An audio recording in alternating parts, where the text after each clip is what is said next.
From the popular tried and true to unknown hidden gems, this is your guide to all things local from Flavors from Afar.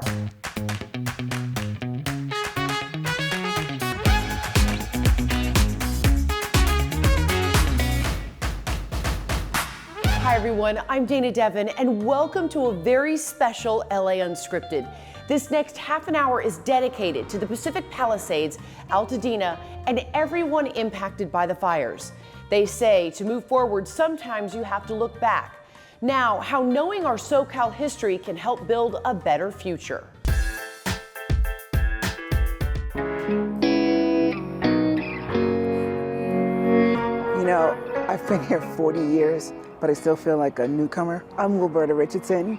I'm the current president of the Altadena NAACP, and the NAACP has an executive committee which sort of runs and controls everything. I've been with that about 20 years in different capacities, legal redress, various presidents, but most importantly, I've been the chair of the ACSO group, which is our educational piece for high school students. It stands for Academic, Cultural, Technological, Scientific Olympics.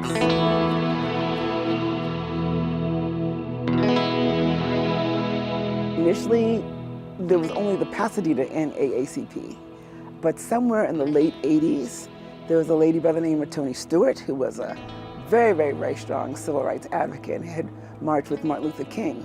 She decided the needs of Altadena were different than that of Pasadena and petitioned National to allow us to break off and start our own NAACP. Altadena has a lot of black families. Because the black families came here early, they were able to create some generational wealth so that there's a lot of middle-class black people here. The importance of historical preservation now since the wildfires is that the Altadena spirit is so unique. Its structures are so unique. I know it will never be the same, but there is hope that it will be similar and that there are a lot of historical homes. They decided to design this timeline of Altadena, and it's a historical timeline that tells the history. I'm Veronica Jones. I'm president of the Altadena Historical Society.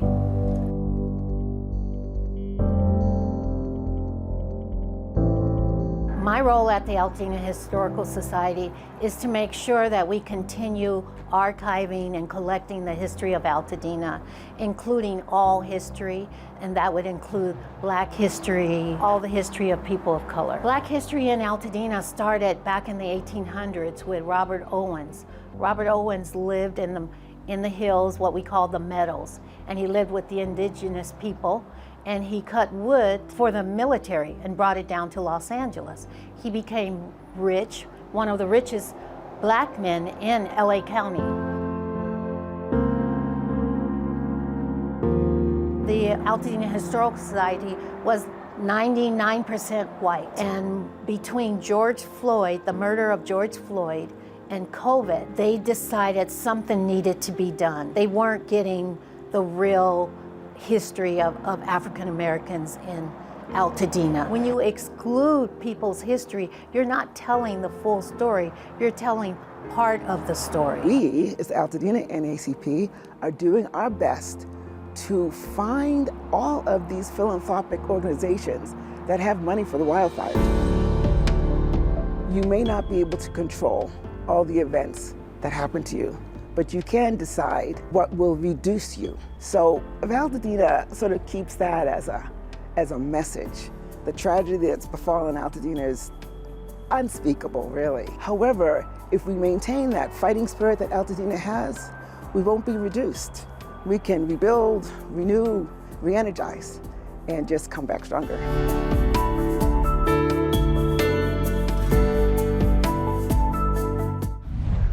Now, something else you may not know about Altadena.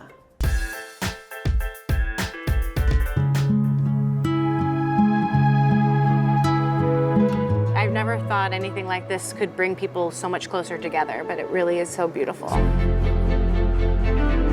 So I founded Altadena Music Theater in 2021. Basically, it was pandemic, and so everyone was holed up in their houses, not connecting at all. I discovered this really beautiful amphitheater in Altadena at the Charles Farnsworth Amphitheater. They do summer concerts there. They host lots of events there for the community, and I thought it would be a perfect place to do musical theater and gather our community together to make art. And there's a ton of artists in Altadena. When I created the theater company, we put on these adult musicals, but we also teach the children. So we have these youth educational outreach opportunities. We were putting on these big productions in the park. We did Hair and Cabaret, and Guys and Dolls most recently, and we had a few thousand people come to each production, and it was really special. So right now that theater was part of the Eaton Fire. Theater burnt down. I live about a block away from the theater, so my home also is gone, along with all of the props and costumes and sets, and every piece of equipment that we've built over the last few years was also part of the devastation there. Many people involved in our company, our board directors, our art department, many actors displaced, lost homes. It's tragic. Cinevita is this beautiful home that we're sitting here, this beautiful tent. They are the For the Record group. They were the first people that I really met in Los Angeles when I moved here over 10 years ago. Our next project will be in partnership with the Cinevita this summer. We're gonna do a Brat Pack summer camp. So using the music of the 80s iconic teen films from John Hughes, we'll be putting on a kids summer camp for Altadena community members in Northeast LA. Interesting fact, the Pacific Palisades were founded in 1921, and now here's what's next. That was the sanctuary originally down there. There was a row of offices here. Some very serious thought has to be given to exactly how do we rebuild this community to maintain its character, not let it just be totally mansionized.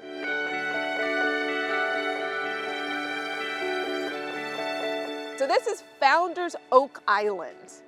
This is hallowed ground in the Palisades, and there are great pictures from that day in 1922 when the community was born. Pacific Palisades was largely founded by Methodists.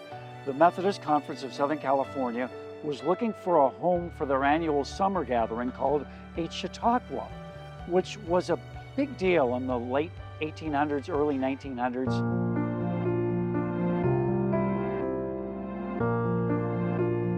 They found the location right next to where we are here in Temescal Canyon, and then they had the great idea, hey, let's build a community next to our campground site where people can live year-round. And they actually laid out the town at a meeting here in this park that we now call Founders Oak. They dragged out church pews to sit under the oak trees. Right. I can feel the history here. You can tell that this was the beginning of a beautiful legacy for this neighborhood. And this has been a cherished spot for 100 years, and it's just so sad that this is one of the few spots in the Palisades that actually survived the fire. Yeah. A lot of people don't realize this. The Palisades has very humble roots. The original homes that were built were 900 square feet, 2-bedroom, 1-bath, on small lots on narrow streets. And this kind of became a go-to place for celebrities who liked the Palisades because it's low-key, down-to-earth, kept its humble roots. And so the Palisades started attracting celebrities. One of the early ones was Will Rogers. He built his ranch house in the Palisades, and sadly, that ranch house was lost.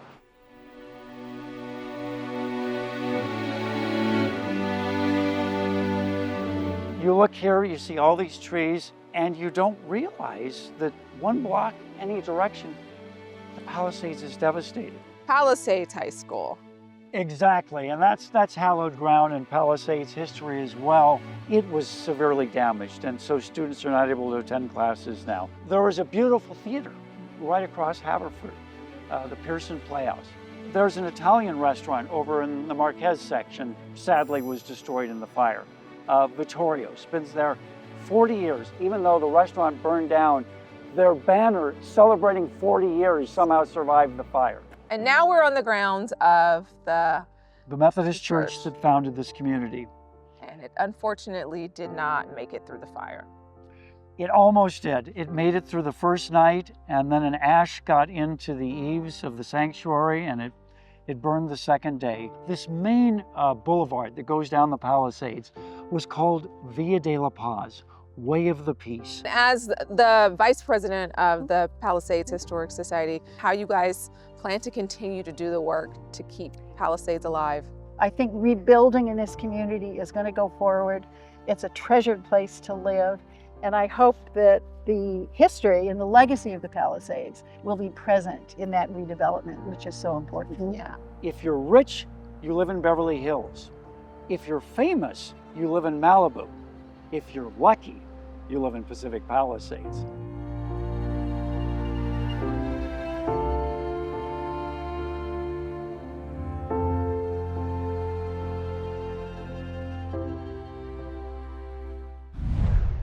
From flavors from afar in LA Unscripted is lifting up our neighbors and our communities. We'll be right back with more inspiring stories.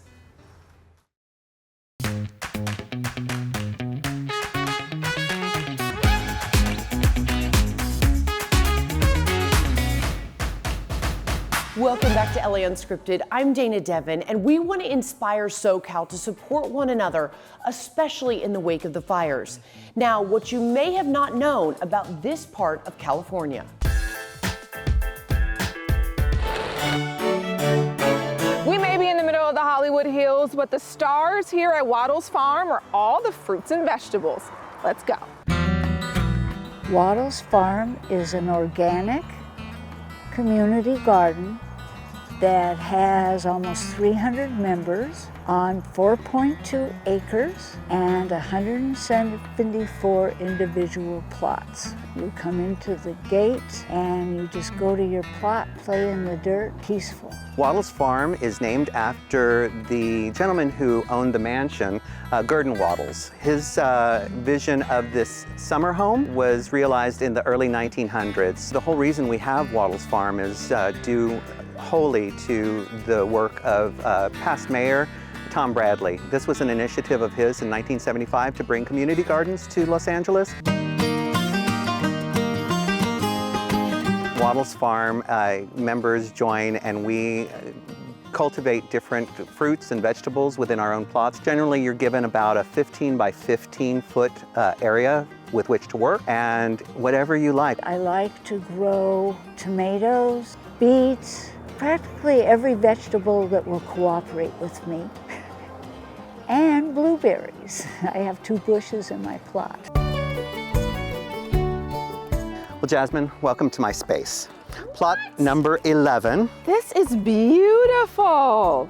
This really is a little slice of heaven. My concept was really I wanted a space to inhabit. So I've got my seating area, I've got a little buffet, and entertainment. Here is some oregano right here. We've got some carrots coming in. We've got some garlic back here. All right, well, I'm taking this with me. We are a members-only community. We keep our gates locked so that only members can enter. We invite members to invite their family and friends. Waddles Farm is my second home. I've been a member for 32 years.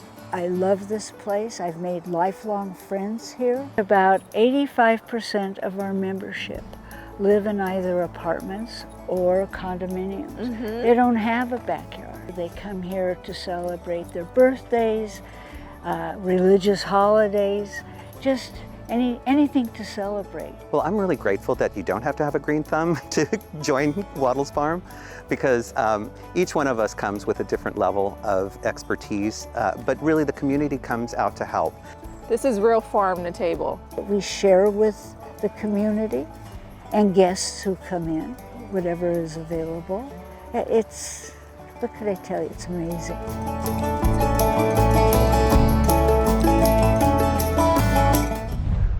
This special episode of LA Unscripted honoring our communities impacted by the wildfires will be right back.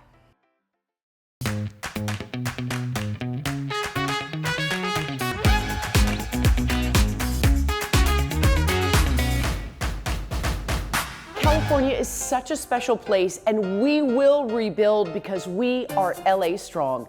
And now some local love. and that's called Drawing to Music. And they were listening to a piece by Wagner, what he saw as he listened to the music.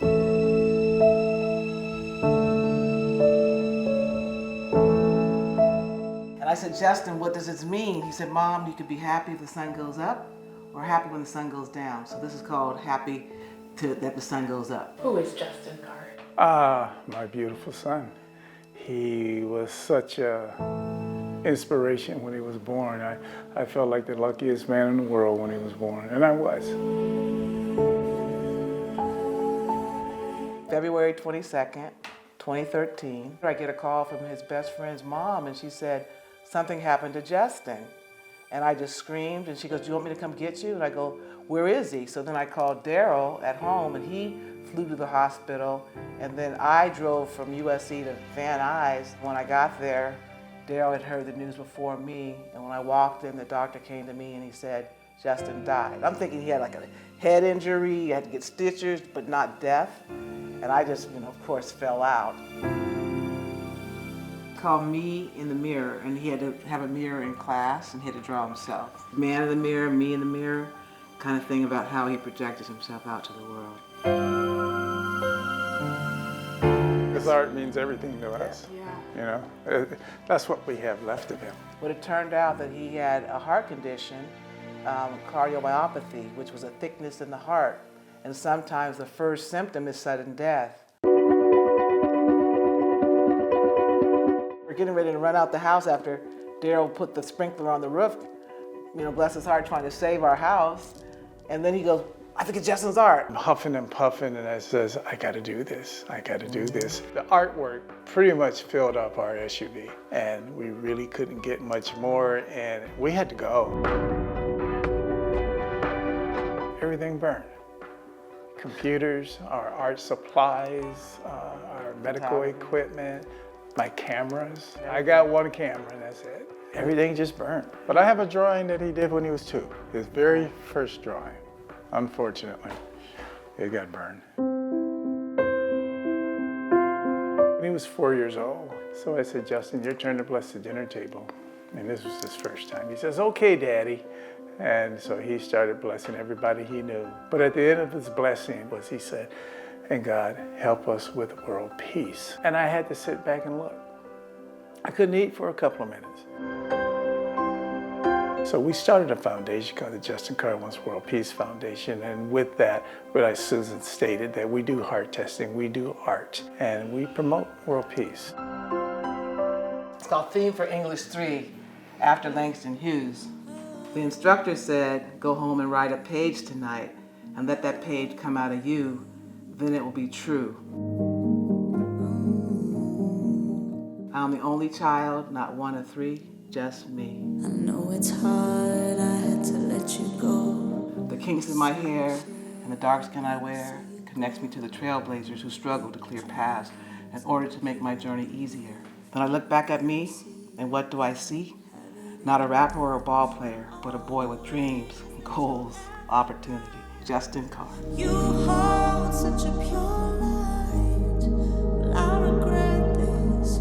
So many lessons, but I'm no stranger to it.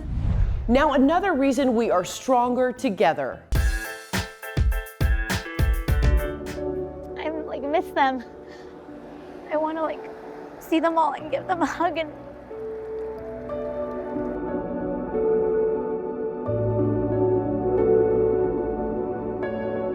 I just think, Altadena was a place of so many small businesses, family-owned businesses. These people, whether it was coffee shop or the hardware store, you'd walk in and they'd know your name. The community is so extraordinary. In one way, it's comforting to know we're all in it together, but it's also incredibly difficult to think that they will never be the same and we'll never see them. I'm in a really interesting position. I've lost my place of business. We were a pop-up. We'd been a pop-up for about 2 years in Amara Kitchen. I own a creative wellness brand, and I'd been hosting creative evenings called the Creative Cafe, but instead of serving food on our menu, we offered a menu of creative activities. So adults came in and were encouraged to kind of connect to their inner creativity, and now that entire business space is gone.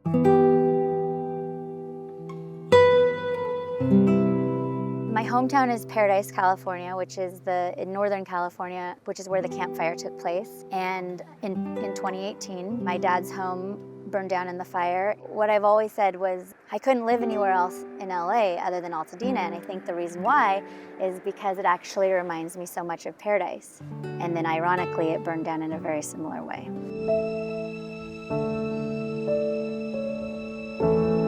I'm a single mom, and I was with my daughter, and I thought our power would go out and we'd be eating Chinese food to candlelight. The more and more that the wind picked up, I felt really uneasy with the winds the way that they were. We had to get out, and I just went into autopilot, got my daughter in the shower, and packed up exactly what I had already rehearsed in my head that I would pack up. We saw the mountain ablaze. I just kind of pointed it out to my daughter, she's only 5, and said, that's the mountain we're evacuating now. Moving back to Altadena is gonna be so hard. This community was so special. Our neighbors would invite us over for hot chocolate, or we would go on evening walks and say hi to the people who we passed every day. Not going back to that, walking past the homes that are just decimated is gonna take a real psychological toll. It's gonna be a really long and slow process to get back and rebuild, but I do have faith in the community. We are a state of survivors, and we will rebuild. Thank you so much to Flavors from Afar for hosting us. Where will we be next? You never know. Stay safe, everyone. Mwah.